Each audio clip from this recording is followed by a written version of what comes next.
Alright, howdy hey submariners. Today is Sunday. Hope you had a great week thus far. It is I, Nicole, your Sunday submariner, and I'm ready to make a great video for you guys. One thing before I start the video, do some advertisement for Inside Out. It was so great. I wrote like a little thing on my Tumblr about why it's important to me and why I think it's like super important, but in all seriousness, it was really great on how it's like a very simple but fun and whimsical way of explaining like feelings. You know, some people can really relate to it, and I think it's really great. Go watch it. Super duper thumbs up. Okay, had to get that out of the way. Now to the video. So today I'm gonna talk about, like I said, like I had mentioned last week, I'm gonna talk about memories I had of the Beatles before I liked the Beatles. So yeah, just go right into that. So one memory that I remember. One thing I remember very vividly is I was in preschool and we were getting the mail in my neighborhood, and I remember asking my dad, "Okay, Papi, so the Beatles are John, George, Paul, and like, what was the other one?" Like I couldn't remember Ringo's name to save my life. It's like, "Oh, Ringo." I was like, "Oh, okay, Ringo." We made a trip to Venezuela, which is where my family's from, in 2008, and like the weeks leading up to that trip, I don't know why, but I would watch the video of, when they're playing Hey Jude, that it starts like with Paul McCartney's like, like looking up in the piano. I wanted to listen to the song, so I would watch the video. It was that one and She's Like a Rainbow by the Rolling Stones. Like those songs, I don't know why, I just would listen to them constantly over like the few weeks before the trip. And I wasn't into the Beatles, it's just those two songs, that one Beatles song. I remember my dad telling me how the Beatles had this phase where they would play in like tuxedos and suits, and how he would tell me that he didn't like that phase because the only phase that I knew was like the super hippy dippy like drugs trippy stuff. So that was my impression of the Beatles, like this like super hippie weird band. So when my dad told me that, I was like, what? Like, what the heck? Just to tie into something else, when Beatles Rock Band came out, they had these ads on YouTube, and it starts off with them at the cavern, with the thing with the vest and stuff. So I was like, oh, that's what he was talking about that one time. I was going into 5th grade, and I had an iPod, like one of the first like nanos, and I had about 6 Beatles songs, but they were Eleanor Rigby, The Benefit of Mr. Kite, Strawberry Fields Forever. I can't remember. I know those 3 were definitely on it. So I would listen to those 5 songs just kind of over and over again. I remember being in my school's cafeteria with my mom. We were doing uniform sale for the next year, and I was like lying down on one of the tables, staring at the ceiling, and I think listening to like Eleanor Rigby or something. I remember that very clearly. I remember going to a family friend's house one night and listening to Strawberry Fields Forever, and it felt very comforting. I really liked that song. I always love that song. I still do. But it was just random. I was like, oh, let me listen to it. Another memory I have is, I think the Christmas when I was in 4th grade. I had the sudden phase of listening to Across the Universe, like only that one song, and then I went to go like print out the lyrics to Across the Universe so that I could sing it outside for my family, because we had like a party. Okay, so we bought Beatles Rock Band. I don't really remember getting into the Beatles at all after that. I bought it, like I pre-ordered it, I got it the day it came out. I remember doing Lucy in the Sky with Diamonds, my cousin who was here. I didn't get into it at all. So, and then when I was in 6th grade, I went to New York and for the first time, and we went to Strawberry Fields.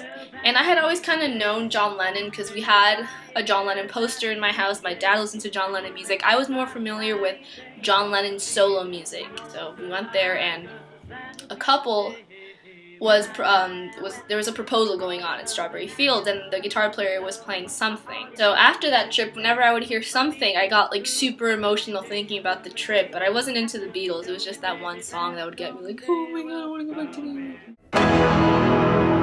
This one's really funny. Okay, so there was a time where I kind of wanted to like learn more about Paul McCartney. So I YouTube Paul McCartney, like I put on YouTube Paul McCartney, and I watched this video where it's like Paul McCartney like attacks press or harasses press, some stupid thing like that. It's the one like where he's in a restaurant, he goes outside, he goes like, you know, stop, you're harassing me, this is harassment. He gets like really nasty, which, you know, is valid, but at the time I didn't understand. He was being really mean to the guy. I was like, oh my god, like, he's so mean. He has like a sour face, like, you know, now, like in the present time, whatever that was, I was like, he looks so mean, and I don't like him. Like, I decided I just did not like Paul McCartney. I knew nothing about it, I just decided I don't like this guy. And I remember being with family and me telling someone like, you know what, I don't like Paul McCartney, I just think he's so mean, I don't like him, you know, like I was trying to sound like super adult like. Oh, that's funny, that's a funny one. I think about that one a lot. I also have this one memory of that same summer we were going to Venezuela,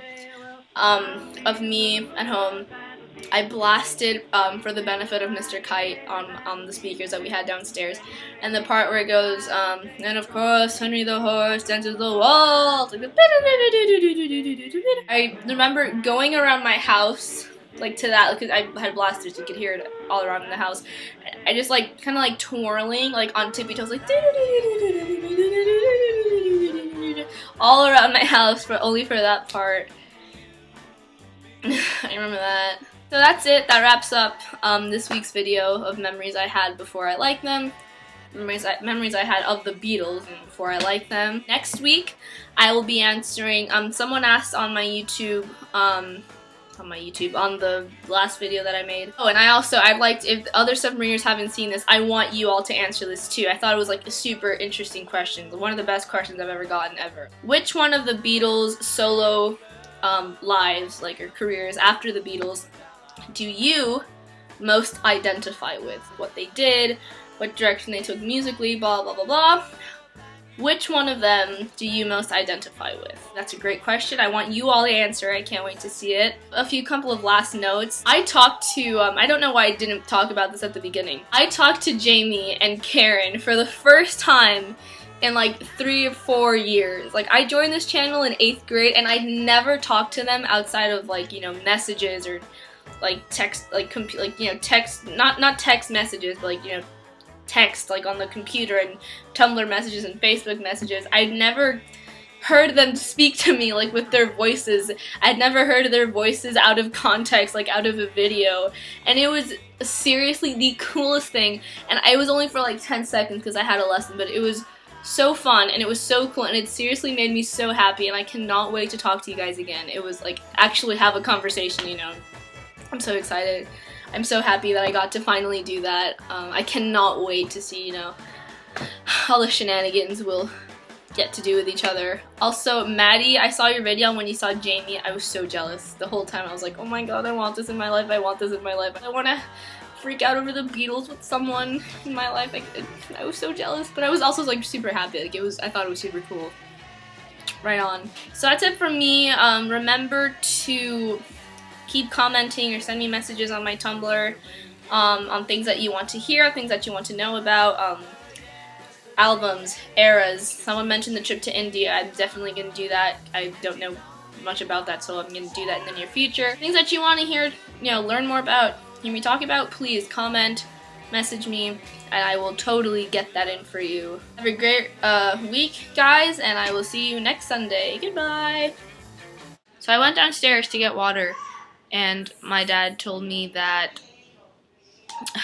Chris Squire, the bass player for Yes, the band, he passed away yesterday. I would have known. I would have definitely said something sooner in the video. Lump in my chest right now, just because I saw him so recently, and so I wanted to, you know, I have to say something on behalf of, you know, Yes fans, and you know, I've heard his name in my family since I was little, you know, so that sucks a lot. So